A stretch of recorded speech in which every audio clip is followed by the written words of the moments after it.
Get comfortable there. Cross-legged, because that's how I sit. Like it. Yeah. Lotus position. Lotus, is that what this is called? Yeah, I think so. Because I very clearly do so much yoga. Well, that's a perfect lotus. Thank you. There you go.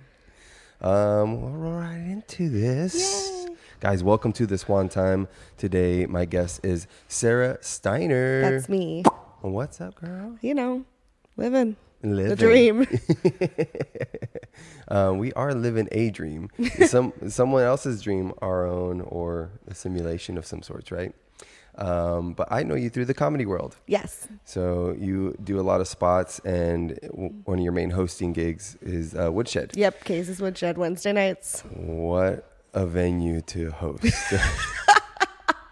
It sure is one of the venues of all time. That speaks to you know, keeping shit together and keeping people in line, because that's a wild room. It's not always easy. Yeah. Everyone behaved last week, thankfully. They were very good. Last week was weird. Yeah, it was a weird week for sure. It was a strange. These guys were like either new or out of town or something, and they're like, "We're looking for a dive bar," and we're like, "You're about to leave Woodshed. Like, this is a great bar. This is the dive bar." And we're about to do comedy, Yeah. you know? And they're like, "Oh, well, does it get packed?" I was like, "Yeah, it's always busy." And then they came back in, and then it was not. It was not. I was like, "What happened?" There was a lot of shows last week. I think there's been a lot of Wednesday shows lately. Yeah. So I think we've suffered a little bit for that, which is not necessarily a bad thing. No, it's not a bad thing. Because then I don't have to be there till 1 a.m. listening to open mic comedy. But, you know. You mean you don't love every I don't second get of it? to. I love you all. Sometimes I want to strangle you. Yes. I mean, as it should be. I mean, Yeah. they're pushing the barriers, pushing themselves, and, sucking till you suck a little bit less. Yeah, sometimes it's fun to watch people get it, though. It is fun when that moment that happens for some people when it's like, oh, you understand that this isn't working and you've changed it. Yeah. Love that for you. Yeah. You can recognize that because you see it day in and day out, or week in, week out. I know everyone's jokes. If you think that I don't know your jokes, you are wrong. I know all of your jokes. I can do all of your sets. And do them better. And no. I wouldn't claim that credit. Yeah. So, what got you into comedy, and how long have you been doing it now? Mr. Chase Harder, my co-host, best friend, mentor, he, we met working at the Phoenix Zoo together. Oh, shit. And about, 2 months into our friendship, he asked me to come support him at a show, and I did. Yeah. And then after that, I came and sat at open mics with him for about 8 months. I sat and I gestated that comedy baby for 8 months. Yeah. And then finally one day he looked at me and he was like, "Are you going to write a joke or what?" And so I did. And now 9 months later, I'm doing pretty good for myself, I feel. Yeah. So that was 9 months ago? Yeah, 9 months, July of last year. So maybe 10 close to. Hell yeah. So essentially when I met you, then that's right when you started. Yeah, I was like my first open mic ever was at Casey's Woodshed, and boy, what a choice that was that I made. I wonder what night that was. Trying to remember. The last weekend in July. Jatuan Whedon and I actually started one day apart. Okay. Yeah.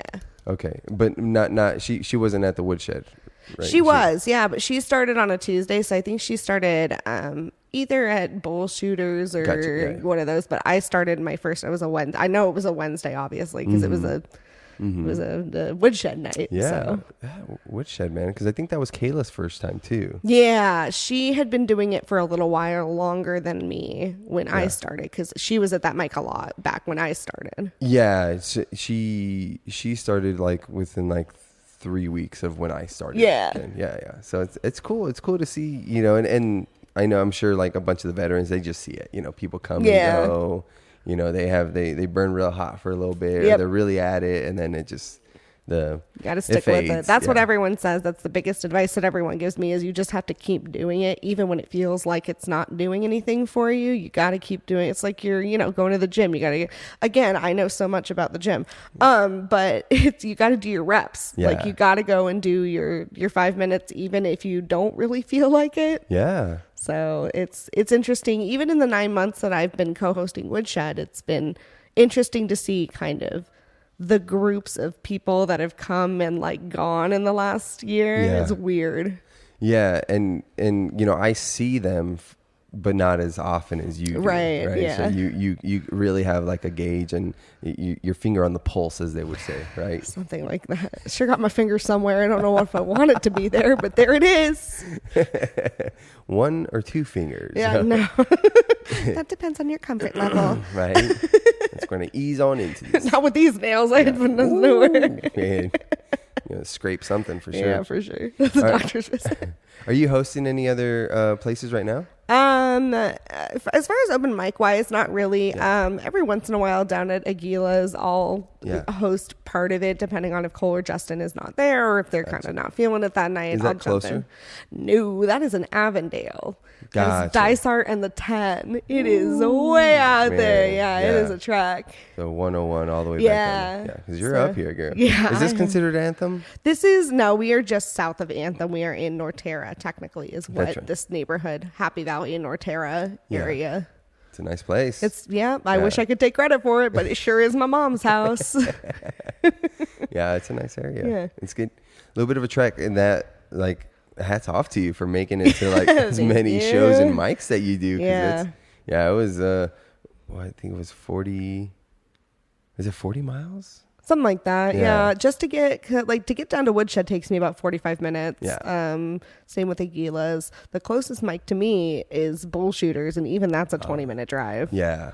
So it's, you got to do the things to do the thing. And you're poised to open up your own spot up here. And I've been looking around up here, but it's one of those things where I'd rather focus on what I have going on. Plus, I'm doing Falling Apart now. So, heck yeah. Yeah, I'm co-producing that with Chris Banks. Oh, that's awesome. Mm-hmm. Those are. I see. I've yet to be to one, but like just the epicness of all the video you see afterwards. Yeah, it's a great one of those show. Events. Yeah. It just hasn't lined up for me to be able to get out. Yeah, we have our last one for this summer because it's outside of Gracie's, so we can't do it during the summer. Because it's going to be too hot. It should be miserable for everybody. So we're doing our last show before we take a little summer hiatus. It's going to be the 29th of this month. Okay. So that'll be last Wednesday of the month. It's going to be super fun. I just had a meeting yesterday to kind of nail down what we're doing. Ooh, so heck yeah, it's going to be a good one. Okay. I should reach out to Chris and try and have him on before it. You should. Yeah, absolutely. He's in Mexico right now, but he'll be back Thursday. Okay. So long before the show. Okay, Chris, ahorita te llamo. So Chase brought you in. You were at the zoo. What were you doing at the zoo? We both. So I work full time for an actuary firm, which is very boring and very easy. But I was working part time during Zoo Lights, just working for the catering company and the food people at the zoo, which I had worked there previously in 2018 full time. So I was like, oh, this is an easy like nighttime job. It's you go in at like 6 p.m. and you're out by 10 and you make tip money and it's fun little and you get zoo membership for the season. Yeah. So we were working for the catering company at the time. Nice. Yeah. Nice. So is that the botanical garden area too? Yeah. So the botanical garden is a little bit north of where the Phoenix Zoo is, but it's right there. I mean, it's on Galvin but they're not Parkway. Associated. No, they're not. Okay. They're completely different entities. Yeah. Oh, okay. That's all I know. Yeah, because there's a restaurant at the botanical garden. Yes. Which I really wish I would have known about. Because I would have much rather done that than be schlepping things all over the zoo. Which is what I ended up doing. Yeah, I thought you scooping up like shoveling whale shit, elephant shit. Elephant shit. No, it was mostly pushing a lot of carts around the zoo, and Tokyo drifting the golf carts. Nice, because they gave us access to things that we should not have had access to. Yeah, wild. Legally, I do have to ask you not to release this episode for 7 years so that the statute of limitations will run. No, I'm just kidding.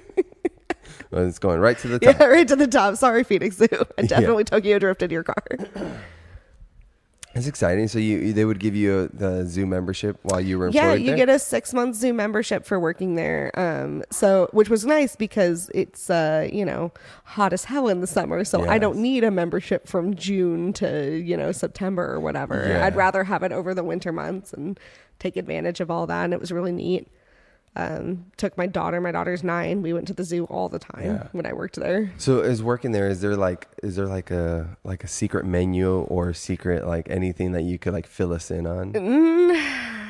Like anything? Oh, this is what you should do, or to get a glimpse of like maybe a rare animal. Not really.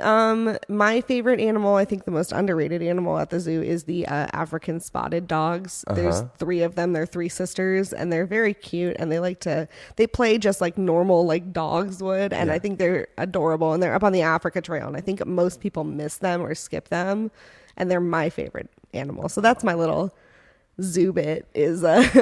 Go look at the African painted dogs because they're adorable. African painted dogs. And don't throw food at them. Yeah, don't feed the animals, for God's sake. And if you smell weed at the zoo, it's not weed, it's the maned wolf. Yes. That's what they smell like. So at the zoo, don't feed the animals. But at open mics, don't feed the comics. Yeah, don't. What are the parallels of the zoo animals and comics? The zoo animals are better behaved. Let me just tell you something right now. Is this the bear and the man meme? Yes, this is the bear and the man meme. I would rather be with the zoo animals than with the comics. I'm just kidding. I love you guys. No, it is. It's a funny relationship coming into comedy a little bit later in life because I'm 34. Yeah. And starting at 33 and being a parent already. Oh yeah. And like coming in with this like mom attitude is different. It's funny. It's interesting to see the way that the younger, I call them my kids. I call them all my kids. Yeah. Some of them are not that young, but I call them my kids because it's just interesting to see how they interact with me. Well, that and they're just a lot of you're artists and creatives, and a lot of times, I mean, you're so involved with this avenue that you don't have your normal and societal responsibilities. Yeah, that, or it's also funny, having been through what my life journey or whatever, my perspective on things is not always just like anyone else. And no two people's worldviews are going to be exactly the same. But sometimes it's like, hey guys, there's like a whole world out there that you have yet to experience or like you can't live. And I feel like that's a big thing for me, is just get outside of your bubble, because I feel like a lot of people stay in their bubble and they don't understand why they're not progressing or they're not doing anything. It's like, you gotta get out of your bubble. You have to feel weird. You gotta kind of itch, it's like, it's shedding your shell, like, like a crab or a lobster would. It's like, it's going to be uncomfortable, but you're going to grow from it. You'll be better. You'll be better. And that's, I'm always happy to, if anyone asks me, and I ask people all the time, I'm like, hey, will you listen to my new jokes or whatever and give me feedback? And I'm always happy to do the same. Like I said, I hear you guys. I do. I always hear you. Like, so just be like, hey, I'm always do you have listening. anything? Do you have a tag? Unless I'm looking off into the middle distance and then I'm completely dissociated. That's when you know. If the mask comes off and I kind of like flatline, then you know that I have gone. I've completely left my body.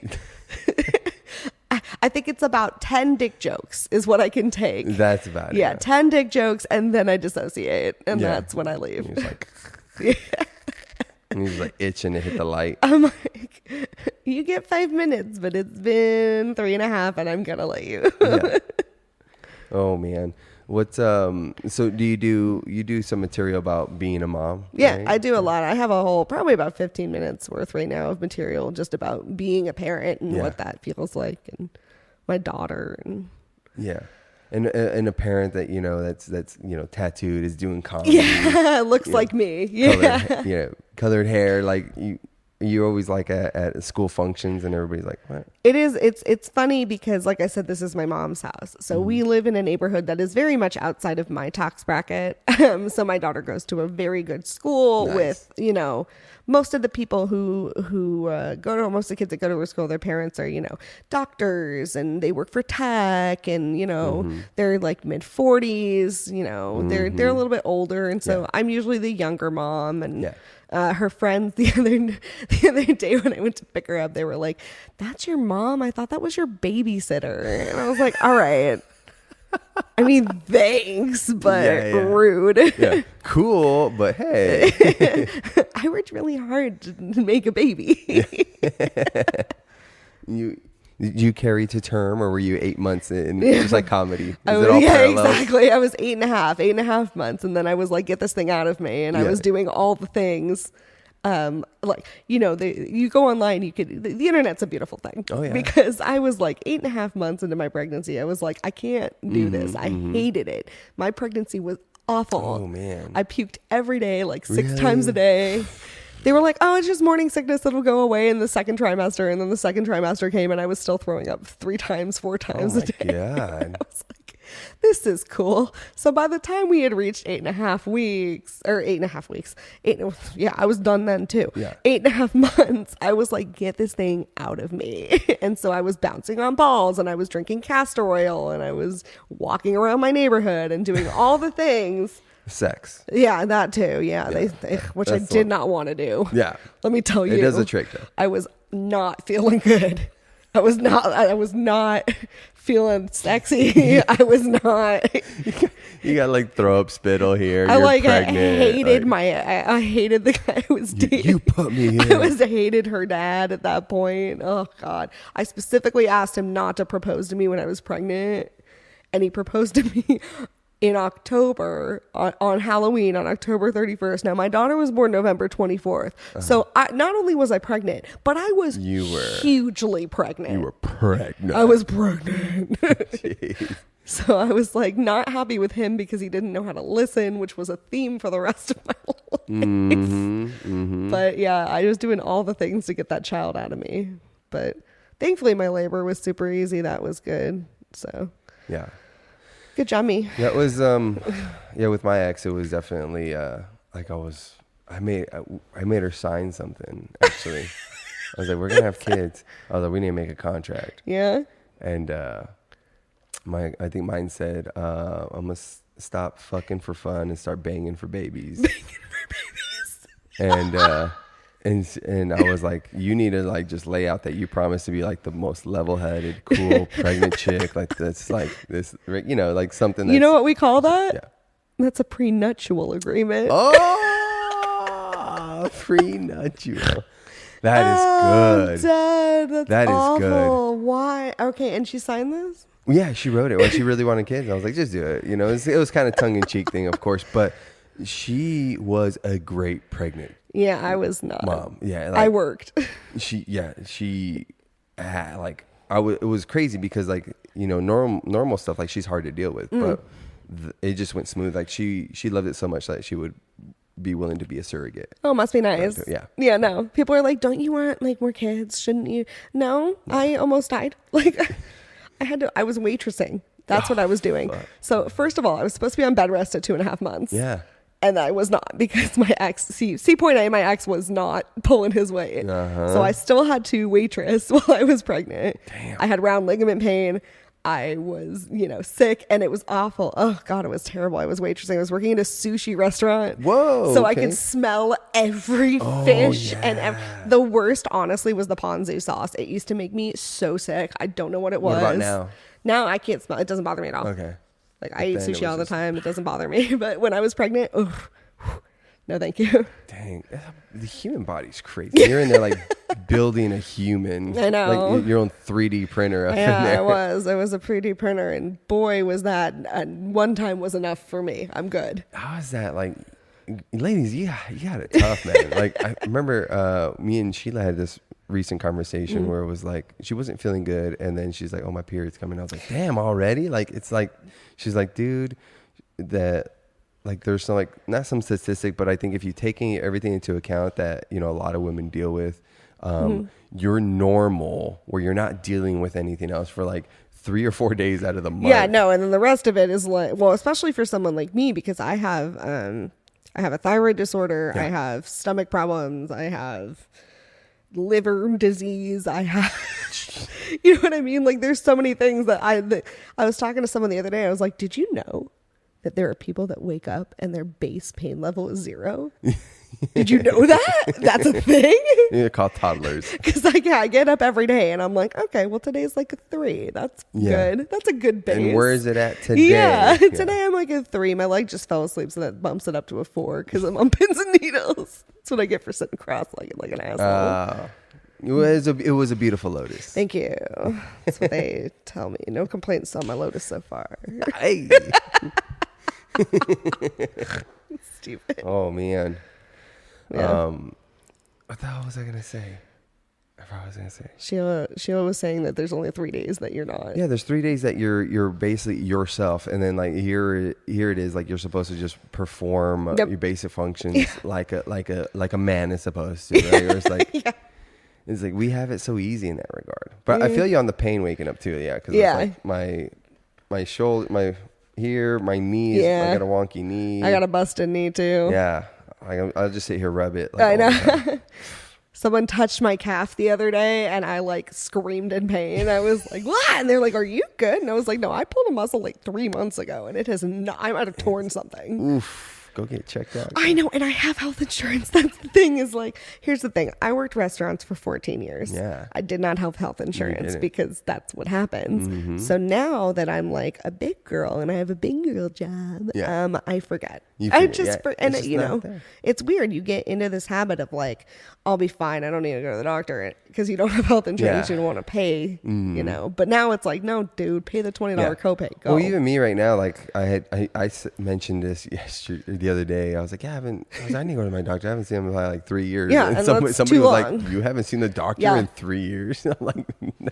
Yeah, before I started having my gallbladder attacks, before I had that surgery, I hadn't been to the doctor in like, I don't know, 6 or 7 years. Damn. Did you get it removed? Yeah, I got my gallbladder taken out. Okay, question. Do you eat any edibles? No. I don't do drugs at all. Well, isn't that weird? Okay. I know. I'm like it's awesome. I can't drink either because I have non-alcoholic fatty liver disease, so I haven't had alcohol in over a year at this point. Yeah. So what's your? Just the cigarettes? No. Yeah. When you can't. We don't talk about that. We do not. None of those. No, things. It's hard. It's weird. It's like I don't miss the alcohol honestly at all. No, and I'm dry right now too. Yeah. And you know, especially since last year with my whole DUI thing. Yeah. You know, that'll change it. I took 7 months like off, and then you know, brought it back, and I was drinking, you know, here and there, but not like I was before. But even then, I was just like, this is not like, I don't find this entertaining anymore. And it's expensive. It's expensive. Crazy. You feel like shit the next day. Yeah. There's just it's not fun for me. It makes me sleepy. Yeah. Like I just don't. I have no interest at all. Yeah, I'm like here and there sporadically, but right now I told myself to take 3 months off. Yeah, good for you. It all started just quitting coffee. That was the whole thing. Like I was like, I'm drinking coffee way too much. And then I was like, might as well do alcohol. And then I was like, might as well do a 3-day fast in there. So I don't know why I do that. It's one thing, and I just go boom, boom, boom. I can't do the fasting. I start tonight. Oh, well, you know, Godspeed and good luck to you. I can't do. I swear, it's like. I remember a couple years ago, I went on a no carb diet. Oh, that was interesting. Yeah, your body's changing over. It takes time. It took like 2 weeks. There was 2 weeks where I was like mad. Yeah, I was like, I hate everything. And then after 2 weeks, it was like, okay, this is not so bad. And like you adjust, and the brain fog goes away. Yeah. But your body gets used to it. The body is so adaptable. It's whatever you push it to do. It will follow suit. It's crazy. I mean, that's how people get up to like 600 pounds. That's how people get up to be able to like, you know, power clean or a deadlift 1,000 pounds. Ridiculous. Like, if you train it. And that's what I did. That's why I think that the fasting's been easier for me is that I've slowly done this. Yeah. Because it was 2016 when I was like, okay, I got to make a healthy change. And I was like 70 pounds heavier. And so I was like, I got to do it. So ever since then, I've done it. I've done, you know, slowly work the intermittent fasting and one meal a day and all that. And now, like when I just did 2 weeks ago, when I did my first 3-day fast, it was 3.5. I'm like, I could do another 2 days. Yeah. Like, because I've just primed my body slowly to be able to do it. Now, if you're going from just eating like crazy, and then you're like, well, I'm gonna fast for 3 days. Yeah, it's gonna be miserable. It's gonna be hard. Well, you know, Jim Perry did 29 days. He did fasting. 29 days. Him and his wife, yeah. What? I gotta talk to him about that. You gotta talk to him, yeah, because he had a tumor, and in order to shrink the tumor, that's what they told him to do, and it worked. Ain't that crazy? You're like, wild nutrients. You need to eat. You need this. You need that. And it's like, no. Yeah, it was just water, I think. You feed it. Water and salt is what I was doing. Yeah, electrolytes. I think you do need electrolytes. Yeah, you gotta have electrolytes. It's what plants crave. So. Right, President Camacho. Yeah. Yes, the documentary film Idiocracy. Yeah, it's a documentary for sure at this point, man. It's scary. I get scared. I was actually thinking about that right now. When I was in the shower, I was like, I haven't really heard too much on the election this year. And you know what? Because I think they're like, we have no good candidates. It's rough right now. The political climate is scary. It would normally already be shoved down our throats, like vote for our guy, vote for our guy. And I think because of this is a weird opinion that I have, but I think because of like streaming services, we don't get as much of that anymore. Like my mom sells advertising for the news network. Oh, okay. That's what she does for a living. Nice. So it's like they're running their political campaigns, but because we are all on streaming, we all have, Netflix and Hulu and Spotify and whatever. And we're not hearing any of it because we aren't exposed to it. We're not on those mediums. Yeah, the mediums, We're going to find billboards. There's going to be billboards. There's going to be, people. I've been getting the texts because I'm registered at one party, and so I get texts, which I'm always like, unsubscribe, thank you, I know who I'm voting for. But it's scary. I always just like to see how weird they get with they get weird. They get real weird with it. I don't know. I'm just as long as we don't have to go back into quarantine again, because that was a nightmare during that whole presidency and being in quarantine and being who I am as a person. It was like every morning, like waking up as a Jewish American and a female in 2020 was like terrifying. And a single mom. It was like, okay, which of my rights is leaving today? What right are you going to take away from me today? Ah, damn it, dude. And for what? Yeah, and for what reason? What's stupid? Which 1800s bill are we Well, it should just be this way. Yeah, thankfully that got fixed pretty quickly. I mean, you're talking about the recent one, right? Ban, yeah, I heard that it got repealed, right? Yes, very quickly. It took about 3 weeks for us to be like, no, that's not what we're doing. I mean, listen, people are gonna do it. Yeah. And so, like, if you value life, you don't want people taking it into their own hands. Yeah, you will give them a safe way to do it. Yeah, because it's going to happen. And I feel the same way about drugs. Like, drugs should be legalized and decriminalized. Yeah, no, I agree. And that way you have clean stuff that you can use and attack the actual issue, because the issue isn't the drugs. No, it's why are these people going to the drugs and using them for that purpose. And this is what I've said the whole time, is we just need to throw away the whole government and start over at this point. Little anarchist. We've had a good run. It's been a good 200 plus years, but this is about the time when empires start to fall. Yeah, well, we got to keep some things from it though, right? We need the freedom of speech. Yeah, I like my guns. Do you like guns? I've never shot a gun. Yeah, I know. Justin was saying he wants to. Oh, go. Yeah. You got to go. It's because it's intimidating for sure, but it's just like anything else. You just familiarize yourself with it, and then you're like, oh, okay. I don't know if I'm like delusional, but I feel like I'd be good at it. It's one of those things where I'm like, I feel like I'd be good at that because like I'm good at archery, and I feel like it's a similar like skill set. Yeah. It is. I mean, it's the trigger finger. I mean, you want to basically don't squeeze like this. It's just this. So you have to don't mash it. Yeah, because my cousin is on the SWAT team in Yuma, and he goes, we get trained to dodge to the left, because an inexperienced shooter, as they're squeezing the gun, it'll shoot. They shoot down and left. So if you notice, like a lot of first time shooters, when you go and you're down the range, it'll go on the left side. Yeah, you'll pull your thing out, and it's all bottom left. Interesting. Dodge to the left. Yeah. Take You a just bullet, dodge y'all. Casper slide. I'm dumb. I'm dumb as hell. I like that. So I picture then you've had a bunch of odd jobs, right? So you worked at the zoo. Yeah, no, I really have. Let's run through some of them. I was a file clerk for a radio station when I was like in high school. Okay. And then I worked pretty much only in sushi restaurants for like 12 years. Really? Yeah. What do you think that was all about? I don't know. I love sushi. I love Asian food. Pretty much if someone's like, let's get Korean, I'm like, yes. Let's get Vietnamese. Yes. Let's get sushi. Yes, absolutely. Chinese. Nice. Yes. All of that. Asian food I love. How was it working with Asian people? I mostly worked for Koreans. That was who I mostly worked for, except my first job. My first job was a Chinese family. The mom in the back only spoke Chinese. That was wild. So people would be like, can I get this with no whatever? And I'm like, no. Do you speak Mandarin? No, because I don't. It's Mandarin. It's not Chinese, right? It's either Mandarin or Cantonese. Cantonese. There's also like local dialects. Did you just say dialect? Dialect.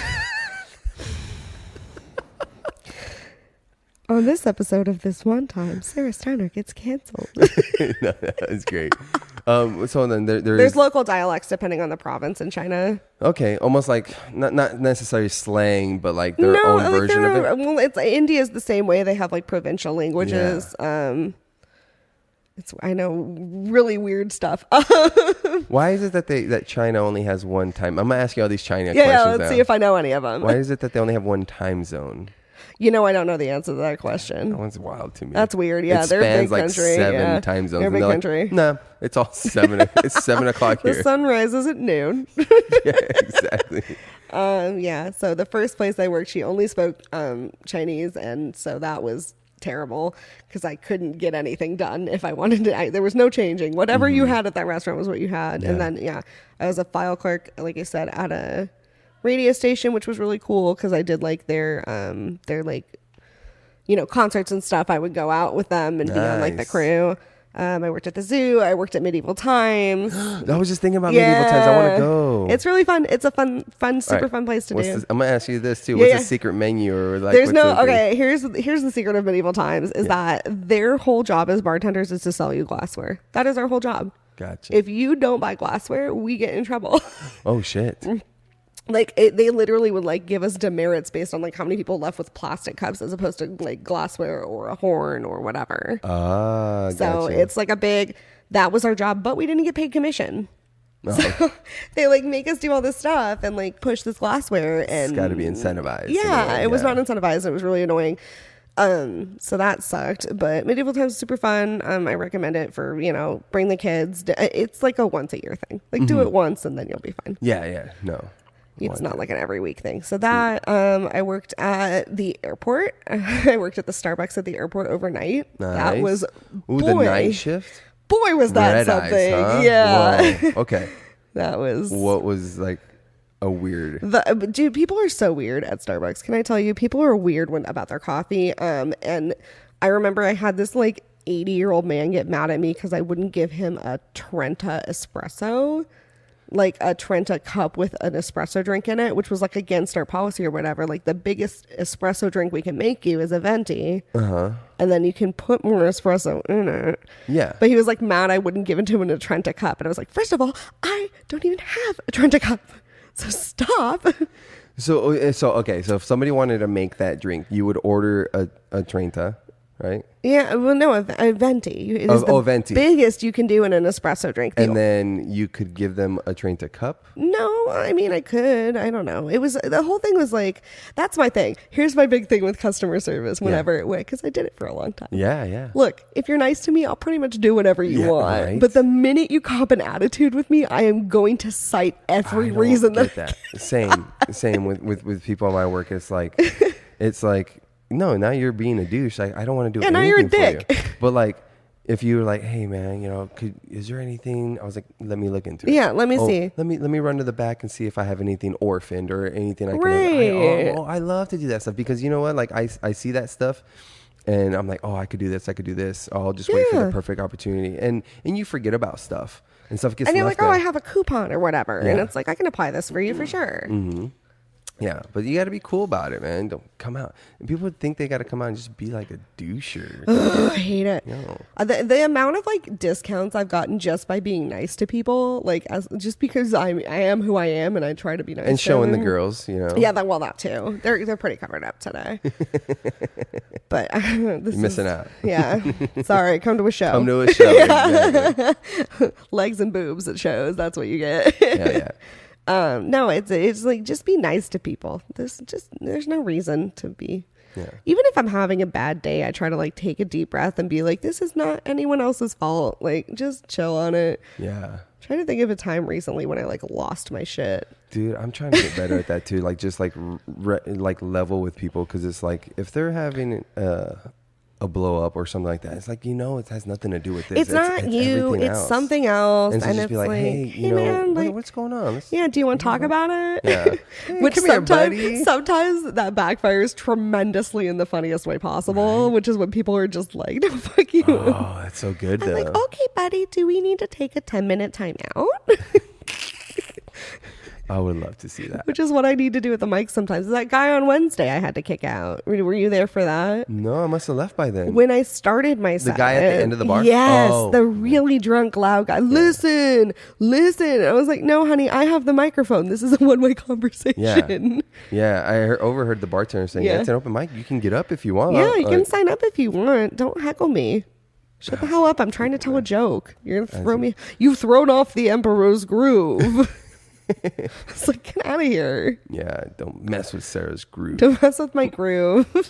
Well, I think that's the issue of the nature of all the stand-up videos that are being shared right now. Yes, I have a big problem with that. Yeah. Jesus Christ. And it's a tough call because you want to promote yourself, right? But you also don't want to share your material because that's what people are paying to see. And that's why I think people are doing the crowd work. So bits. I'll show you my crowd work. Yeah. But now people think, these comedy shows are all crowd work. Oh, it's all crowd work. I can just yell out and be part of the show. And it's like, no. Sit there and laugh. Yeah, it's a show. We are there performing the show. Unless you're called upon. Do not speak unless spoken to. It's the first rule of Dead Bob. Have you seen Dead Bob at the Renaissance Festival? Oh, no. Oh, man, that's a staple. Arizona Renaissance Festival every year. Dead Bob. He's actually a comedian. He's a funny guy. His name is slipping my mind right now. But they do, that's the first rule of the Dead Bob show is speak only when spoken to. Yeah, I get it. You get people that are sloshed out there, I'm sure. I've yet to be at the Resident. We go every year. All right, you got to take me in and next year. do a tour. It's so fun. Next year? Yeah, it's already gone? It's gone. It's February through March. February and March. Yeah. Huh? Okay. It's too hot now. Absolutely to be not. in all that garb. Yeah, absolutely not. I don't even want to go. I don't even want to wear clothes in general at this point of the summer, and it's not even the hottest part of the summer yet. Yeah, we could become nudists. I mean, that's sometimes I'm like. To see that. At least two people want to see. Yeah, well. I don't want to see that. Let's put it that way. Yeah, it's like the Emperor's New Clothes. I'm just going to close my eyes. Yeah, new clothes, eyes. Oh, God. What are some of your favorite comics? See, okay, this is the part where everyone gets mad at me. Why? So That's your favorite. For me, I wasn't a big comedy watcher before I started doing stand-up. And now the thing that I'm worried about is that it's this thing that a lot of people do and don't necessarily realize it. But when you start to watch the same person, you start to pick up their mannerisms or their, you know what I mean? Like there's definitely things like Chase and I, for example, we hang out all the time. We talk on the phone for like an hour every single day at least. Yeah. And so there's definitely mannerisms and phrases that we pick up from each other. And I want to avoid that as much as possible. Yeah, that's true. So I don't listen to a lot of comedy, which is bad. But like I love the old school guys, you know, like the Robin Williamses and the see, it's gone. She's gone. You talking about one of the Three Amigos? Yeah. Steve Martin, those guys. Mm-hmm. Yeah. My grandpa looks like Steve Martin. Yeah? That's a fun fact about me. Him up there? No, that's Joe Biden. No, that's the president of the United States, Joe Biden. As I pointed, I was like, is that Joe? Yeah, no, that's my sister with Joe Biden when he was here. The Vice? Yeah, when he was here. Hey. Good joke. He's smelling her hair in that photo. Yeah. No, my grandfather does. We used to, back when, a couple years ago, he used to get confused for him a lot at restaurants. Oh, really? Yeah, it was a fun little thing. Nice. Yeah. That's cool. Yeah. Like but, that. Those guys. Oh, release the hounds. Hey, guys. All right. Oh, that's a good guy. Sheila's going to be upset. You missed out on you. Yeah. Say hi to Sheila. All right. Go lay down. What's your least favorite thing about Sarah? She doesn't pet me enough. He's wanting pets right now. He's a piglet. That's Teddy. It's my best friend, my son. It's Teddy? Yeah, Teddy. Oh, because he does remind me of, what's his name again? From Gremlins? No, from Futurama. Oh, Seymour. Yeah. Yeah, he's my ugly guy. He's about 13, we think. Whoa, okay. Yeah, no, he's old. How long have you guys had him? Since he was a puppy, yeah. Oh, yeah, that's my boy. Trooper, go lay down. Yeah. That's Trooper. This is Trooper right here? Yeah, Trooper is 9. We've had him since he was a puppy, too. Him and my daughter are the same age. They're 6 months apart. Aww. Yeah, they're best friends. No. Did she used to ride him like a horse? Oh, God, she tries, and then I yell at her because I don't want to break his back. Well, now, yeah. Yeah, he's old. He's an old man. Do you smell Chubbs over there, Trooper? Who's Chubbs? That's Sheila's cat. Mookie. Yeah, his scent is all over my bags. And everything. Dogs. We're a dog family. Yeah, I love dogs. We're dog people. I love dogs. I love cats, too. Yeah, I'm allergic. I like them. Oh, shit. I have nothing against them. I like them. I think they're cute. I like watching videos of cats just like everyone else in America. Yeah. But I can't be around them. They make my eyes water. They make me itch. I get hives. Oof. Yeah, that's no good. Yeah. So you were never really that into comedy? It wasn't like, it was one of those things where it was like, I was always, the clown, and like, that's how I always dealt with trauma. It was, I'm gonna make a joke about it. Mm-hmm. And, like, I can't be, I'm chronically unserious, Gotcha. And then once I decided to start hanging out with Chase and I was like, holy shit, I can do this. Yeah. Well, yeah, it's like you see people you see the greats, you see people that are like already killing it, and you're like, well, I can't do that. I can't do that. But then you go to open mics for 8 months and you're just like, okay. Oh, I'm better than that. Exactly. Write better jokes than that in my sleep. Do you handwrite everything? Yeah, I do. I have notebooks. When I do shows, I tend to make bullet lists in my phone just because I feel like it looks better and I can voice record. Unless I'm video recording, then I'll stick it like on a Post-it or something. But I like handwriting. It helps me remember things better. Yeah. That's how I always learned, was by writing things out. Mm-hmm. So I have a book. I have many books that are just laying all around. Nice. Sometimes if I have a premise and I'm out, I'll just stick it in my phone. So I have like a little, a note in there that has just all the premises that I come up with. It's gone. Yeah, it's gone. You got to write it down immediately. Do it. Yeah. I'm like, sorry guys, I'll be in the middle of something. I know. I'm like, hold on, I got to write that down. I got to get this out. Feels stupid. I know it does, but they're like, what is? It's just a silly little joke. It's like you never know. You don't know. This is this is called a premise. Yeah, friends. Premises, man, premises. I'm like, this is a premise. You quiet over there. Yeah. I need to get back into writing regularly. Yeah. Chase and I do it all the time. I write by myself a lot. I've been doing more sketches lately because of Falling Apart, which is fun. I love doing sketches. They're one of my favorite things to write. Yeah, I would love to. I mean, I'm like this close of just like quitting my job and just like, let me just dive full steam into this, because I have so many ideas up here that I just need to. I just don't think you have to. It might be an unpopular opinion among comedians, but I feel like if you have a job that allows you the flexibility, for me, I have a job that allows me the flexibility to do things like a podcast in the middle of the day on a Monday, or Mookie. I don't trust my dog, guys. Come here. One's 17. He's shaped like a wiener. Of course, you wouldn't trust him. Yeah, and I don't trust any men. Least of all my dogs.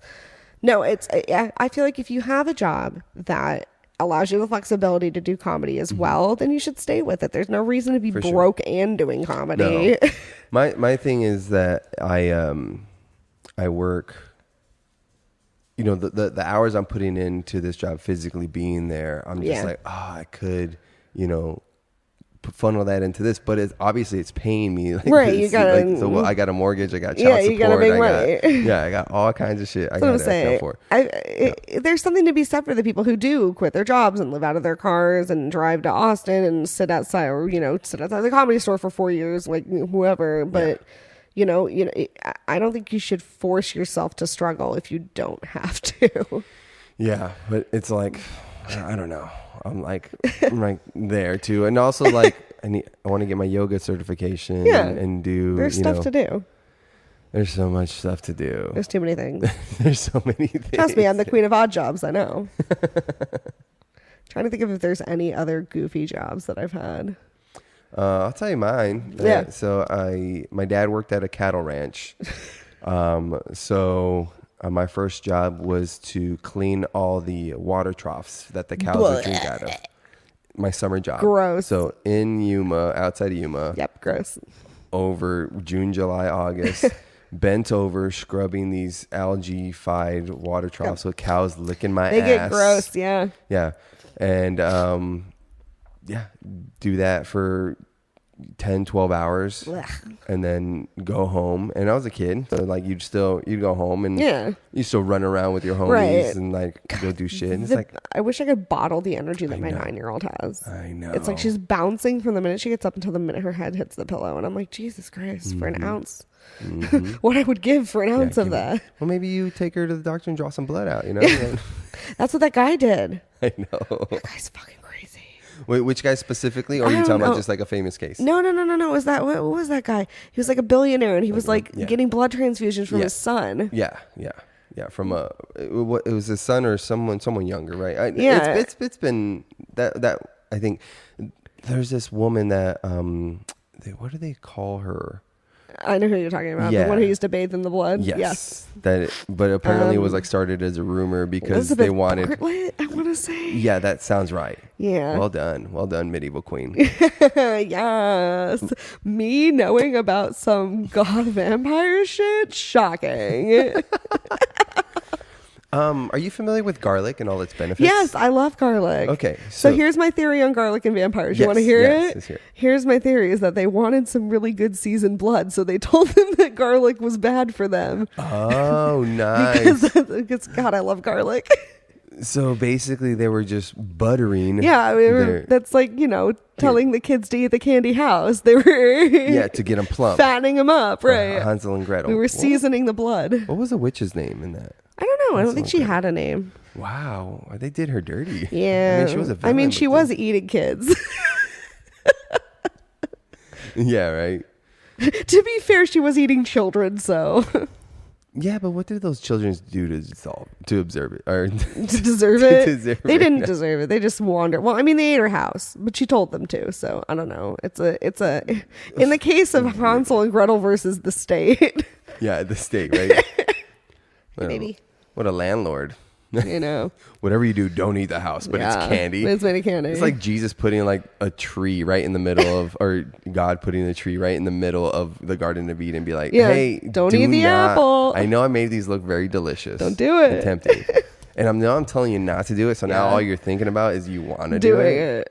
But you better not. Some bullshit. Better not. Some bullshit, God. Or else you see those tidbits there. He's like, what do you mean? There's nothing wrong with this. He's like, oh, not yet. Shame. Oh, yeah. Oh, he's back. Yeah, my scrungly man. I love him. Where do you hope your career goes with this? What do you like? You say like, just, if everything, you nailed everything going forward. Like, would you be more comedy or more skit?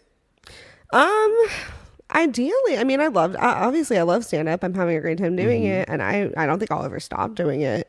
I do love writing as well. The ideal situation is one where I get to do both of those things. Kind of like I want everything. I just want everything. I'm selfish. I'm greedy. I want everything, and I want to be able to do all of my creative endeavors. Right now at this level, the goal is to be at less open mics and more shows. Yes. And then after that, it's clubs. But for now, I'm happy with the progress that I've made in the last year almost. And ideally Falling Apart gets bigger, and because it's a great show. Well, I need to talk to Chris because I would love to jump on one of the future ones. Yeah, and see if I can be utilized in any way. Yeah, it's good. The cast is growing every day. It's good. Over the summer, we're going to be releasing videos. I'm going to start a YouTube channel and an Instagram. Oh, awesome! Lots of stuff coming over the summer for that show. No, thank you. Yeah, we don't want any. That's awesome because a lot of my writing or a lot of my bits, they do play out more like skits. And I think there's something, it's funny, I've noticed some of the guys who help write the sketches are great. And then I listen to them do stand-up and I'm like, what is happening? Yeah. Why is it not translating? Because it's like... No, because you have an image up here and you're trying to portray it. It's different. It's either too wordy to really lay it out.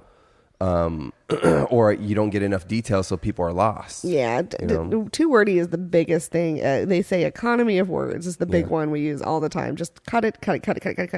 And I've noticed lately, even with my own bits, like there's stuff that I love, I've had to get rid of it because it just isn't working. I know. I hate that. It sucks, but you know what? You shelve it and you go back to it at a later date when you're a better writer. Yeah, that's all it is. That is true. That's why I shelved my Santa Claus bit. I did it in July and August, and then like when Christmas came along, I never did it. I didn't even do it. Yeah, it's like I have that 12 Days of Christmas parody about my mental health. That's right. And I can do it like December and January, and even into February because I'll change it to Valentine's Day. Okay. But after that I can't do the bit the rest of the year. It doesn't work. I have a bit that talks about going to a drug dealer's house for a party. Yeah. And I just changed the party, right? So first it was a Christmas party, right? New Now Year's, it's Easter, St. Patrick's Day, whatever. Yeah, you just change it for the year. Throw it in. Yeah. What are you doing? The artwork on your body. On my body, I have been going to the same tattoo artist for the last 8 years. Really? Yeah, Julian. His name is Julian Rodriguez. He works at 27 Tattoo downtown Phoenix. He is a great dude, super good dude, super great artist. Kind of like watercolory, illustrative style. Yeah. Yeah. Any of it that maybe was drawn by your hand? Are you an artist in that sense? No. Oh, no. Stick figures, baby. I'm just trying to figure out what's your artistic avenue outside of comedy cross right now. stitch. Yeah, I cross stitch. Oh, that's Jesus Christ. Yeah, I cross stitch. You gave me that. I did. I came across this lady that makes some pretty badass stuff. I need to share her page with you. Yeah, is it embroidery? Yeah, it's embroidery art. Yeah. It's very cool. Needlecraft is fun. I like cross stitching. I haven't been doing it as much lately because I've been pretty busy and I just don't have the time for it. But that, and I write little songs about everything. Okay. Yeah. Like just singing, or do you have an instrument I just ordered online. That's the targeted ads got me, guys. They fucking got me. They've been getting me lately too. They got me. It's called the Corda. It's like an electronic. It's like a long thing. It has 12 pads and then a fret, and you can play it like a guitar. You can play it like a piano. You can play it like a drum kit. Is another name a Q chord? Another name for those? I don't know. A Q chord? I haven't seen that one, but it's called Corda. Corda. It's very cool. I'm very excited. It comes on Wednesday. I ordered it on Amazon. Nice. Yeah, it's very cool. So I will be able to actually lay down beats and bass and guitar and orchestra, track that you can whatever. Yeah, I can loop a whole track on it. You can record your own sounds to put into it. Now, are you going to try and incorporate music into your comedy? I already do a lot. I do a lot of acapella stuff. That's right. Yeah, well, the song I saw you perform that at JP's. Yeah, that's right. So it's nice to have because listening to acapella is fine, but adding a little bit of music in the background can just make things so much better. And I write a lot of song parody. That's what I do. Yeah, it's problematic. They're fun. I have a bunch in my phone where I'm like teed up. I've had one for the longest time. It's I'll throw it out there because nobody's gonna do it. It's a parody on Ice Cube's Today Was a Good Day, but it's about being on the golf course. Oh, cute. Yeah. So I have like a T-shirt done for it and everything. See, you gotta do it. It's only been 4 years I've been thinking about it. I wrote a whole Ace of Base parody about the time that I dropped a glass jar in my kitchen and got glass in my foot. Nice. Yeah, there's a whole The Sign parody. You know, the sign? Yeah. I dropped a jar and there's glass inside my foot. I dropped a jar. Damn. Yeah, there's a whole song. I wrote 2 verses, chorus. Because that's what I do. Did you really ever drop a jar and step on it? Yeah, that's what happened. When I was getting this tattoo on my right forearm, when I was getting my Adventure Time, when I was getting the lines done, I was at the tattoo artist and I was not sitting well. And I was like, man, I don't know what's wrong with me. Like, I have probably 100 hours of tattoos. Yeah. Like, I can sit. You got some RLS? Yeah. But I was like not sitting well. And then after I went to my friend's house and I was like, will you look at the bottom of my foot? Because I dropped a jar in my kitchen this morning. And then he pulled out a piece of glass that was about that big. Dude. And I was like, yeah, no wonder I couldn't sit for this appointment. I had a 4-inch piece of glass in my foot. God damn, girl. Yeah. What are you doing? What's your pain tolerance? Pretty high. How long were you in labor for? I was in labor. I mean, active labor. I've only pushed for 24 minutes.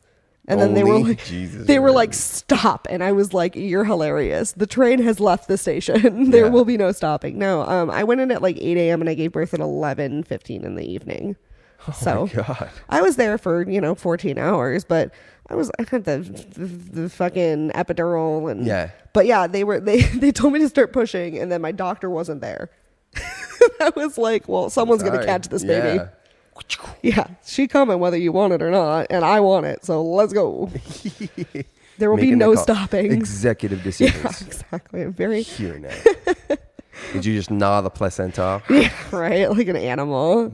I remember in the room next to me, there was a girl who was giving birth, and she didn't have any prenatal care, and she didn't know she was pregnant.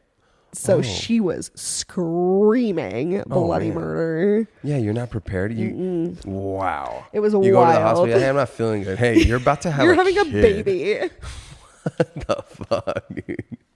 Well, I mean, you've heard of people where they thought they had just like a big bowel movement coming, and then they pop out a kid into That's wild. I couldn't be me. I was so sick. I knew immediately. I was like, I'm pregnant. Yeah. God damn it. Also, I lost weight when I was pregnant. So my stomach got bigger, but the rest of me shrank. I looked hot, but it was weird. It's funny. I looked really good from behind. Yeah. And then I turn around and it would be like, wham. Yeah, bang, bang. Well, I had one of my coworkers had a big pregnant girl fetish. Yeah. Starts young.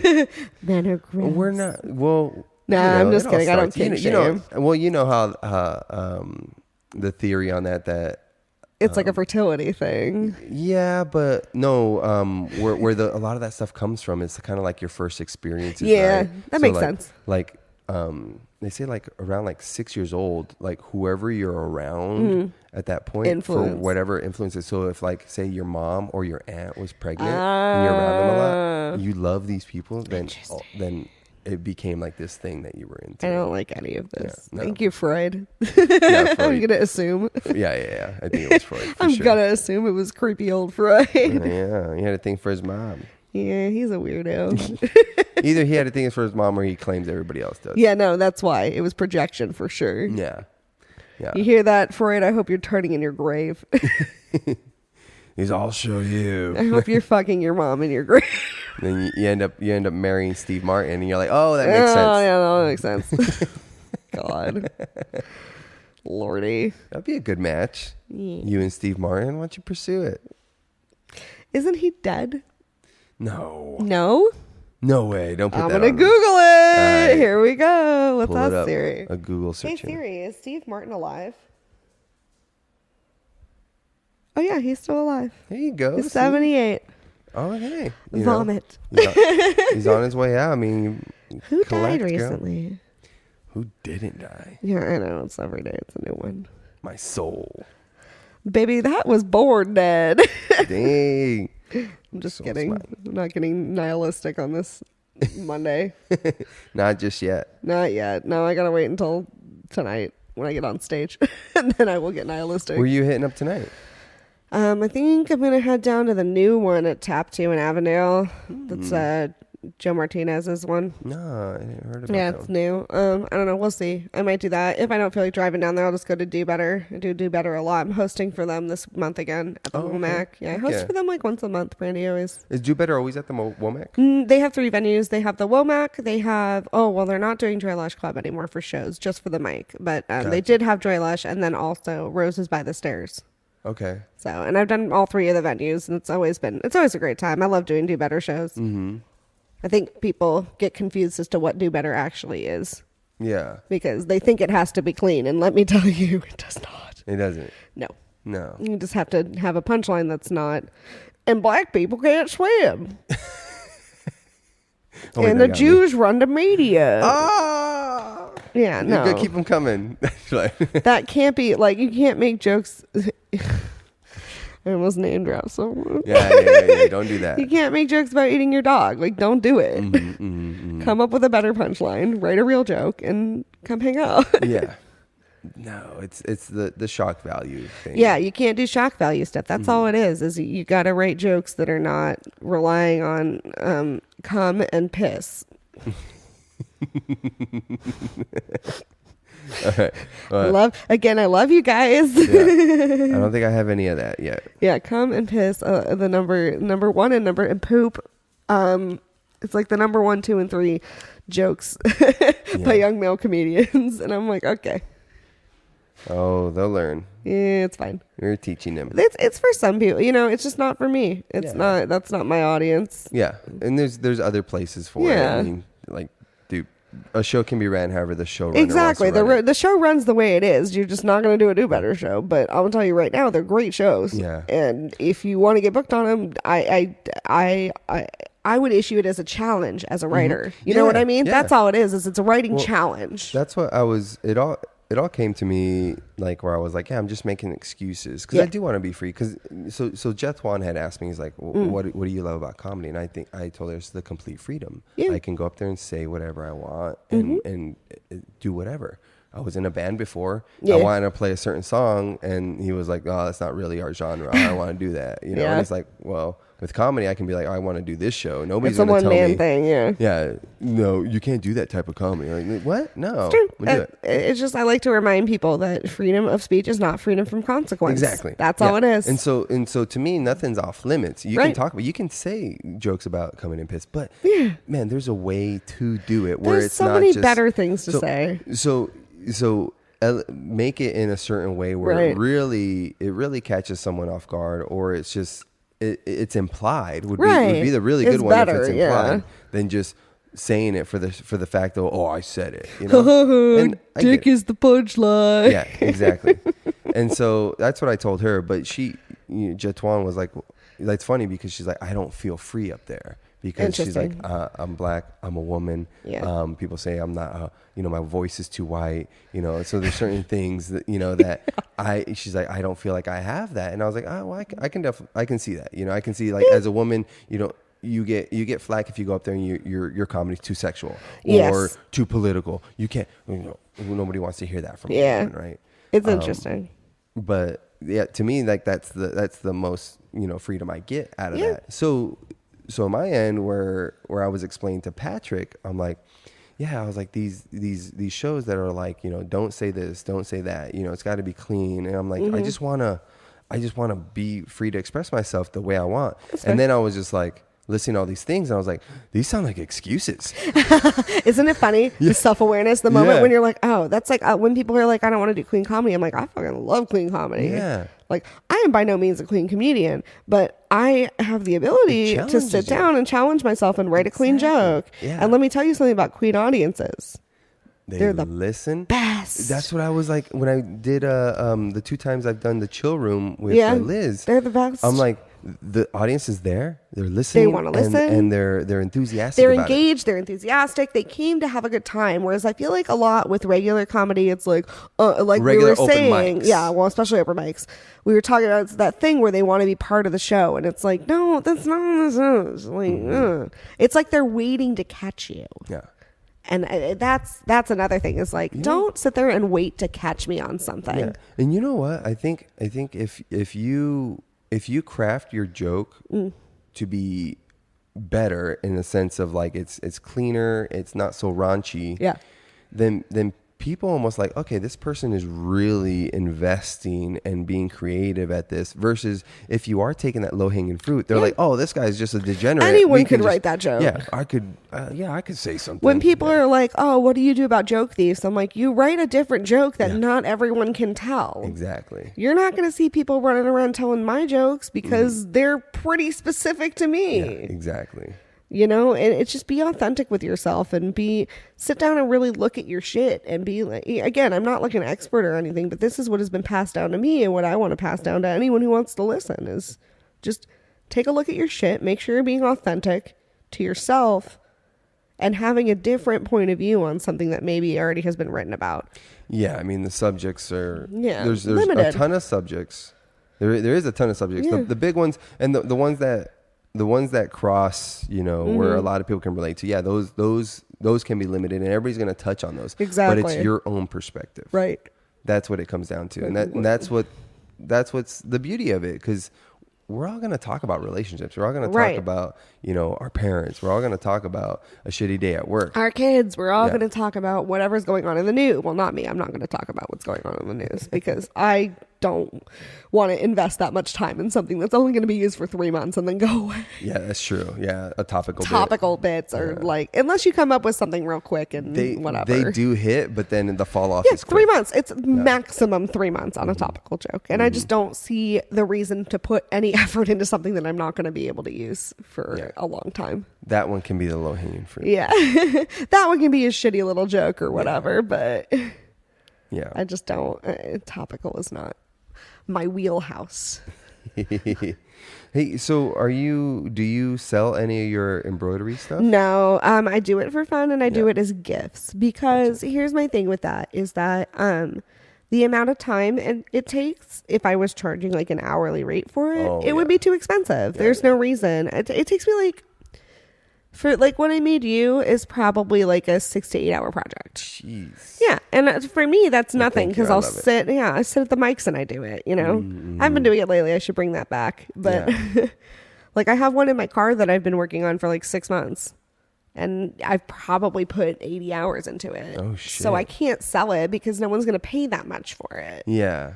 You know? And you don't want to let it go for anything else. You'd rather gift it. I'd rather gift it to someone who I know is going to appreciate it. Yeah. When I do cross stitches, I generally do them with someone in mind. Like for Christmas, you saw I made Rob Maybe. I made a specific one. Chase Harder, I made a specific one. Just, you know, people I know. Yeah. I made you guys all the little Chuckle Fucks ones. Those were cute. I'll probably do it again this year. Yeah. Get started now. Right? Yeah. It's just that's one of those things where it's like I don't want my hobby to become a burden. Yes, exactly right. I mean, that's just everybody's thing right now. It's like, oh, how are you monetizing this? Hustle. Why aren't you making the most out of this? And it's like, can't something just be fun and relaxing? Can it just be for me? Because people have said, you know, people have mentioned, you know, you should stream when you're cross stitching, because I have a Twitch channel and I never use. And they're like, you should stream while you're doing it. I'm like, first of all, here's what you have to understand. I am chaos incarnate when I cross stitch. I don't follow any of the rules that you're supposed to follow when you cross stitch. Well, someone has got to love that. Yeah, I'm chaos. I think I would make a lot of cross stitch. Like, a lot of needle crafters would watch that and their heads would explode, because I like don't. I'm going to get a little deep into lore here. I don't grid my fabric. Only people who cross stitch are going to know what I'm talking about. I don't grid my fabric. I don't pre-prepare my floss. I don't use floss moisturizer. Like, there's a lot of things that you're like supposed to do. I just don't do that. I just kind of go with what feels right to me. It's very like it's a spiritual thing, man. Gotcha. I love it. Yeah, I love it. Well, that's just raw, authentic in you. It's like when people come to my store and I'm like, they're like, well, how should I even hold this guitar? And I was like, how does it feel comfortable? I was like, I'll show you the two main ones. Yeah, but you do what you want the right way. Yeah. I mean, dude, that's the thing. It's like people think that, like, you know, if someone's like a good guitarist, like they know the ins and out of like amps and pedal boards, and they're like, I know what I play. I know what I do. That's it. Yeah. What specifically I'm into and I'm doing, that's what I know. It's like, overwhelming. You don't know everything. And that's the thing. It's like the doers, the people that just do, they're like, I just do it just because I'm doing it. I don't know. There's something itching inside me. And then there's other people that do have to analyze every single thing. Research. Yeah. And it's like, why are we doing this? What's the I feel reason? very attacked right now. I'm just kidding. No. For most things in my life, I am a researcher. I'm a planner. I'm a researcher. I'm an organizer. And that is who I am. But cross stitch is kind of the one place where I'm like, chaos. Yeah, fuck it. Yeah. Yeah, chaos reigns. But usually I'm a very organized person. Yeah, I try to be too, but it's like same thing with me with like my physical endeavors or like this like the no coffee, no alcohol, the 3-day fast. I was just like, I'm just gonna do it. I'm just gonna do it. I didn't plan it. And then she was like, what do you like? Or do you hate yourself? Yeah. when I plan to run 50 miles, well, did you train up to 50? Like, no. I was like, the most I had ran is like 9 miles. Hilarious. And let's go. Like, let's go to the hospital. I don't know, right, dude? Yeah, that could have gone real bad. I had nasty blisters I had never seen before. Yeah, isn't it wild? My feet were on fire. I started during the pandemic. I picked up cross stitching, and the other thing I picked up was roller skating. Oh, yeah, roller skate. We haven't gone in a while. It's been really busy. I haven't had time. It's hard here because the rink is only open certain hours. Oh yeah. So it's frustrating, and I don't like to do outdoor because it's too hot. That scares me, man. Skating and roller skating, it's just like I'm just waiting for like my wrist to get really jammed. Well, that's why you wear wrist guards. Yeah, that's true. I pad up, baby. I do not, because I didn't wear knee pads the first time I roller skated, and that was a fucking mistake. And so, I mean, you can see on my knees, I have like scars from the great skate floor. I've sacrificed a lot of blood. Nice. To the gods of great skate. Mostly looking out for other people's children. All right. Yeah. That's the thing about like that stuff too. It's like when you're on the slopes too, it's like, yeah, you might have everything under control, but you don't know who's right next to you. That's all it is. Like, I'm a pretty competent skater. I'm pretty good. I can go. I can stop. Can you go backwards? Yeah. Not great, but I can. Yeah. I'm not like super fast or anything. I get nervous. So the problem I have going backwards is that I don't have toe stops on my skates because I have jam plugs because I wanted to do dance stuff. Gotcha. So there's no toe stopper on the front of my skates. So I T-stop, which is where you cross your feet in a T. That's how you stop. So that's the only braking thing. There's right. nothing... So that's the braking. So going backwards, I'm not super comfortable with because I can't toe stop, and I could just put more toe stops on my skates. But I gave away my toe stops that I had to a little girl who was at the skating rink, and I looked at her toe stops and I was like, girl, they're dead. Those are dead, but I have brand new ones that I don't use, so you can have these because it's like a $50 item. It's so ridiculous. Yeah, skating's expensive. You're a sweetheart, Sarah. You just keep telling people that. She's a sweetheart. I try to genuinely like be nice to people and go out of my way for people, and I do. But there's limits to my generosity, and there's limits to my patience. Yeah. There should be. I mean, those are healthy boundaries to have. Yeah, that's all it is. Like, I'm boundaries, and people don't like that. Yeah, because I mean, you get one yes from somebody, or if you give them one yes, and then they're just like, oh, okay, it's just yes, whenever. Right. And it's like, no, it's not. That's not the case. There's limits to my generosity, and I really do try. I will go out of the way for people, and I will do everything in my power to try to be nice to people. But the minute that you have overstayed your welcome, I will let you know. Mm-hmm. Like you will know if you have run out of favors from me. Yeah, no, that's good. And people need to be put on blast in that sense. They need to be called out, so they realize what they're doing, because they might be, if they're doing it to you, then they're definitely doing it. That's all it is. Is like, it's like, don't come for me. Just don't come for me, please. Leave me alone. I'm just trying to exist. I just want to be like a nice person, and it's hard. It's one of those things where it's like, I shouldn't care if people think I'm a good person or not, but obviously I do, because that's who I am as a person. It's like, yeah, and you're a good person. So what do you think happens to you after you die? Oh, nothing. You just go back into the void. Yeah, the void. From whence you came. Hi. This has been Theology with Sarah Steiner. From whence you came. Ashes to ashes, dust to dust, darkness to darkness. No, I don't really have a theory. One of my very, very good friends passed back in March. Yeah. And that was actually the third time she died. Whoa. Yeah, she died twice in January. They resuscitated her both times. And then March, she finally, we don't know. I don't know if it was her liver or what, but very good friend of mine. And I asked her, I was like, how you feeling? How was it? Like, she's like, it's weird. When I was there, it was nothing. Yeah. And I was like, yeah, that sounds about right for me. And it doesn't, I feel like a lot of people who have that kind of worldview, it might scare them, or I just don't, death doesn't scare me. I think in the way that it should, probably. I don't know. Yeah, I'm like, well, are you scared to go back to where you were before you were born? Because it won't matter. It doesn't. Yeah, when you have one life that you get to live, allegedly, and so you just gotta go through life trying to be the person that you want to be in this world. Yeah. And I feel like there's a lot of, people that are like, well, how do you know if you want to be a good person if you're not going to go to heaven? And I'm like, well, because now is the time to be a good person. Yeah. Now. And you do it because it's the right thing to do, not because you get rewarded. That's like, it's like bribing your kid to do their homework with a candy. Like, no, you do your homework because you have to do your homework. You just have to do that. Yeah. You don't get a reward for doing what you're supposed to do. Be a decent human. Yeah, be decent human beings. Just be like excellent to each other, as my friends Bill and Ted once said. That's it. Yeah, be excellent to each other. Just be cool, man. That's all I want. Be cool and love each other. And I sound like a hippie. It's fine. Yeah, but that's what it is, and that's what people want. Dirty goddamn hippie. That's literally all people want. Like, you see, like, the hardest, baddest dude. Yeah. All he wants is to be happy. Love he wants and to be acceptance. Loved. He wants love. Like, and we all drift away from that because the world makes us have to, work and become hardened, and it beats us down, man. But at the end of the day, everybody wants that, and that's why comedy is a great thing, because everybody wants to laugh. Everybody needs 100%. A release. We all need it.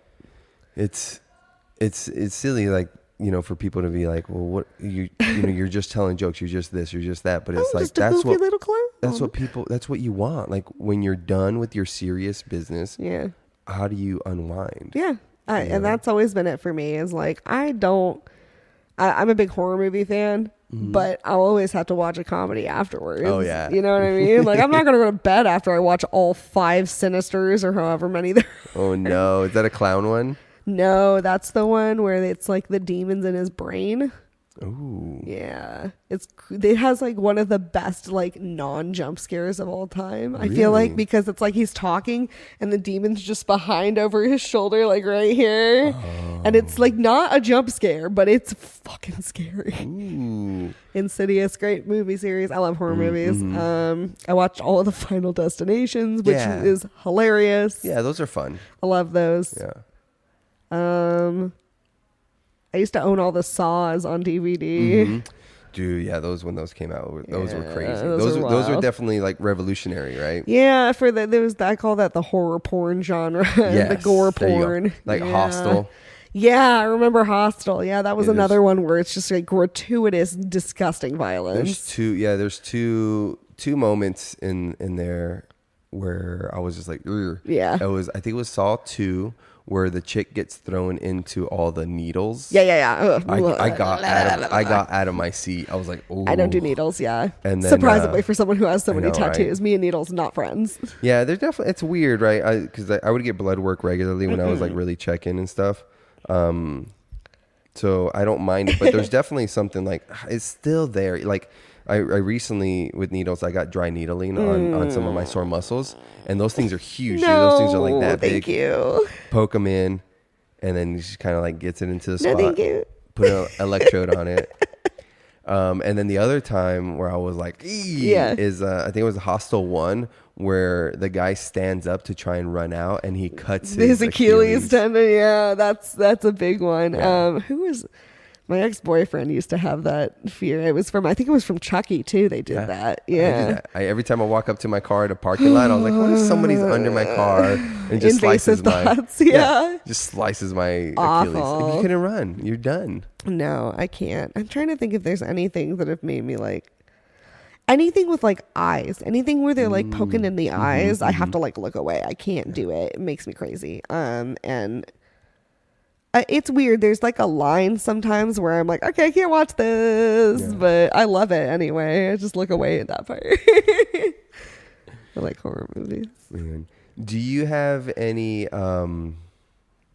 any like uneasiness about your? Do you talk to your daughter about your comedy and stuff? Because she's 9. She's actually been to 2 of my shows. Yeah. Nice. Whenever I do the Queen comedy show, I bring her. Oh, cool. Yeah. So she knows my jokes and she hears my jokes. Sometimes it doesn't. I don't worry about it. The way that I've raised my daughter is, and the way that I interact with children in general, I think is probably a little different from a lot of the way that other people interact with children, because I'm never going to baby a child. I'm never going to assume that they don't know things. I will ask them if they're aware of certain things, but like, I'm not telling my dirty jokes around her because she doesn't need to hear them. She's 9. It's not age appropriate. Yeah. But, like she knows I have a whole run of jokes about her. She knows all those jokes. She thinks they're very funny. I just wrote a new joke about her and how much she likes sharks.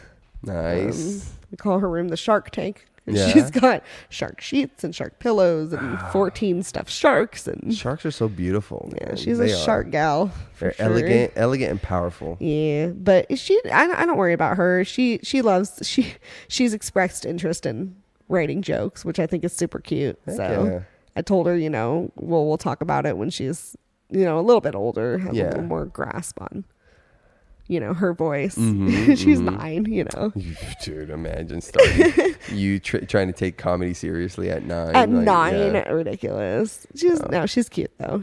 She writes little jokes to me and I give her feedback. It's cute. Nice.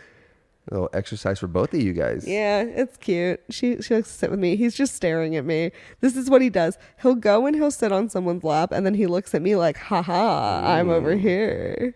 But he wants you. Yeah, but I don't worry about her. I hope she doesn't become a comedian. That's fine. I hope for rough.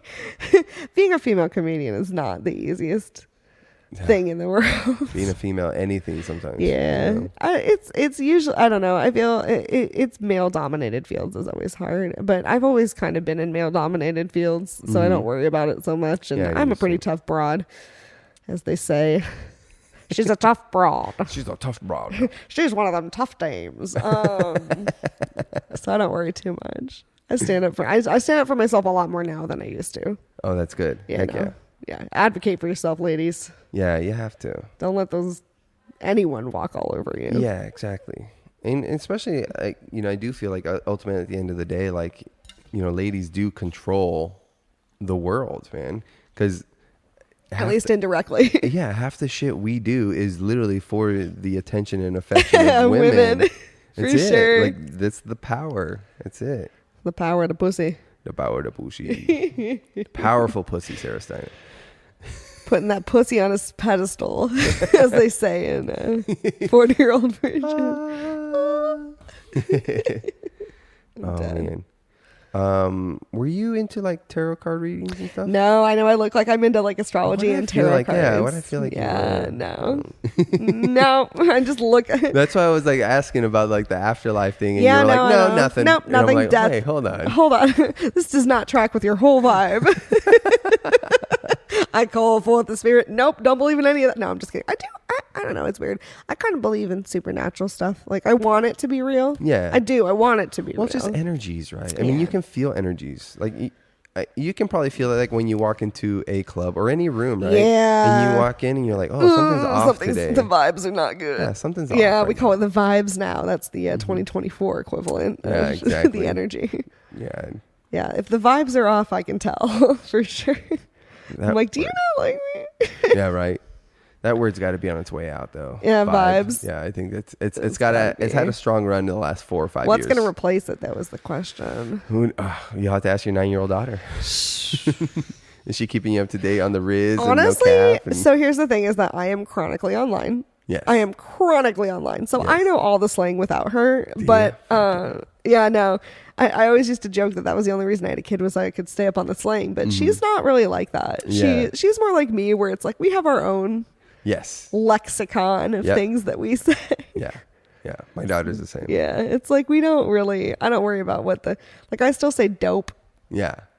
That's one I use a lot, dope. And I call everyone dude, which is not politically correct, I guess, but dude is gender neutral. Yeah, dude is gender neutral. Everybody knows that. He's a dude, she's a dude. Yeah. We're all dudes, as Good Burger once said. Exactly. It's just one of those things. Yeah. I don't. The slang of the children is lost on me. Yeah, but everybody has it. Every generation has it and goes through it. For sure. It's all about, like, people talk about it. It's like, why is everything got to be shortened? Why is it got to be like an emoji or this and that? And it's like, we understand that if we think of economy of words, how fast can I get my idea to you? And as long as you understand, we have a mutual understanding on that, then mission accomplished. Done. We're done. Yeah. So, like, people that like talk down on it for sure. But me, I mean, I love shit. What I do was it Woodshed last time, I think? Where, like, I just had like a bunch of like probably back to back slings. things, and I was like, someone take the thesaurus from me. Yeah, someone take the thesaurus, literally. My thing is I like to embarrass my child. I have a whole joke about that, but I do like to embarrass my child because it's your right. It's my right as parent. It is my God-given right, or my universe-given right. And so I'll use things wrong. I'll be like, "That's so fucking Ohio," and then she's like, "Mama," and I'm like, "What? You guys don't say that?" Wait, is Ohio a thing, or are you just making it up? Ohio is a real thing. What is it? Yeah, it's like lame. It's like, that's so Ohio. You've not heard this? No. Oh my God. I'm way up on the sleigh. You're up on it. Sheila, she's on TikTok. Like, left and right. See, and I don't have TikTok. I refuse. So you're just on the reels, or? I don't even look at the reels a lot. I'm on Reddit a lot. Oh, gotcha. Yeah, okay. I'm a Reddit gal. I've been on Reddit for like 12 years. Yeah. So I'm chronically online. Are you a mom on there or something? No, I don't post on there. I'm a lurker. Oh, gotcha. I posted a couple times and gotten some weird comment karma, but I don't really like actively participate. It's just a distraction. Gotcha. I don't have anything to contribute to society. Oh, shut up. I every once in a while I'll see, comics from here. I'll see like a stir crazy video up there, or a mic drop, or a JP's, and I'm like, oh, I know those people. Yeah. Nice. I'll upvote that because I'm like, I know you guys. Yeah. It's like when you're on Tinder and you see someone you always match with them. Oh man. If I know you, you're getting a right swipe. Like, just so you know, if I see you on Tinder and I know you, you're gonna get a right swipe, even if I'm not sexually attracted to you. just for the memes. Just nice. Yeah, Tinder never did anything for me. When I got separated right before, like, the divorce was final, I was on Tinder. Nothing ever came out of it. I've been on there for 5 years. It's different now. It definitely is different now, but it's funny. A lot of the time it's a distraction. I call it my favorite game because it's basically just like hot or not. That's all it is. It's like, do I find, and that's like basically the first, if you don't have a bio, you're getting a left swipe immediately. Cause if you can't think of anything interesting to say about yourself, I don't give a shit. Yeah, that's true. That's true. Especially with somebody that's around, people speaking all the their time. Mind and their ideas. Yeah. You have to. If you can't at least put 5 words in a bio, what's conversation going to be like? What's the point? Yeah. What's conversation going to be like for the rest of your life? Chase and I were talking about the other day whether online dating or in-person dating is better. And Chase made a funny comment where he was he was like, I think it has to be online because at least I can see that they know how to spell. I'm like, oh my God, can you imagine getting 3 months into a relationship with someone and you realize they don't know the difference between 2 and 2? Yeah, right. Jesus Christ. Oh, no. Is that an ick? It's no, if you have bad grammar, that's an ick. Yeah, it is. Because there's so many resources. You know what I mean? That's my thing. Yeah.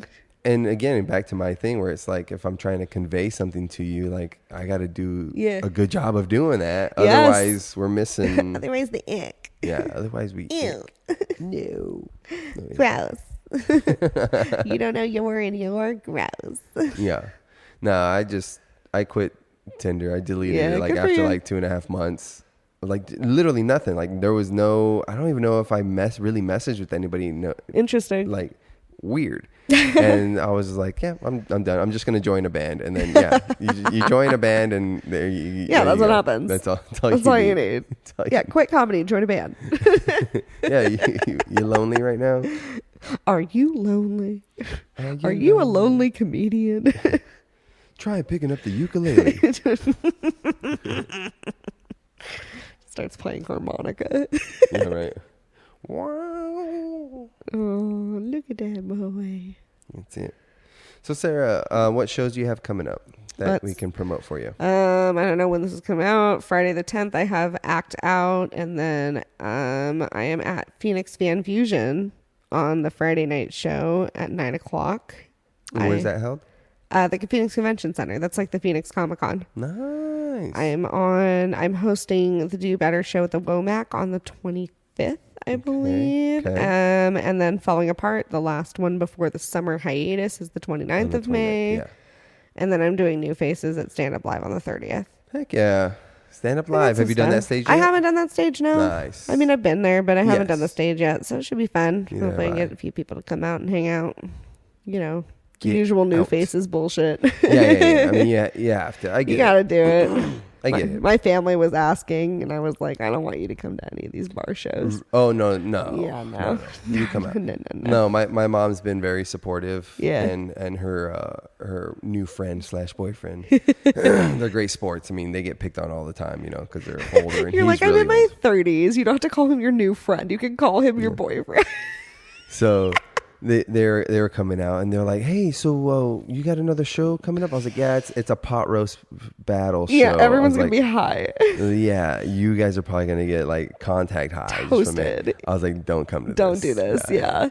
But they come to they were at the Purple Turtle too. Oh, really? They were playing. Woof. They ended up talking to some of the guys playing pool because they play pool all the time too. So it's a cool, man. I liked you know, it was definitely sketch at first, but that place was fun.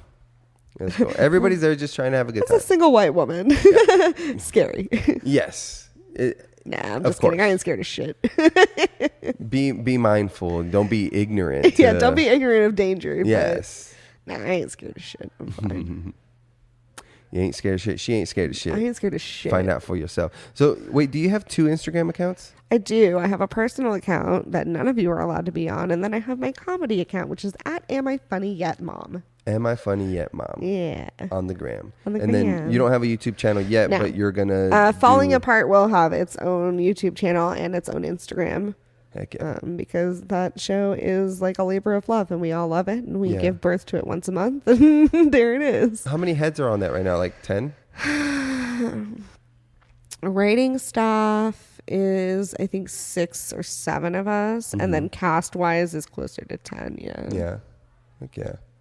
So it's a big lot of moving parts. Yeah. Love that show though. Love Chris Banks, great dude. Love all the boys involved. Just a really good time. Yeah. So No, I it seems like it. Highly recommend everyone come out to the last one before the summer hiatus. Yeah. Well, it'll definitely be out by then. It should be this episode will be out in 2 weeks. So All right, yeah. Not this week, not next week, but the following week. Yeah, so 2 that'll weeks. be Falling Apart and New Faces at the Stand Up Alive downtown.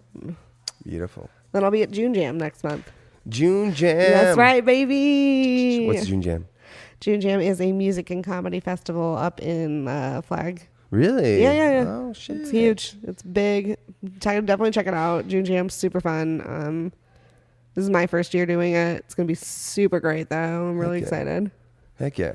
That's Yeah. awesome. Lots of great things on the horizon. All right, Seymour, doppelganger. Dang. Well, Sarah, thanks for setting aside some time and coming on. It was very fun. Thanks for coming over and hanging out, man. Yeah. Lovely place here, lovely mom, Yeah. pets and everything. You know. My son. Yeah, your one boy. My rat son. Your firstborn. Yeah, exactly. All right, say bye, rat son. Say bye, Daddy. Adios, guys.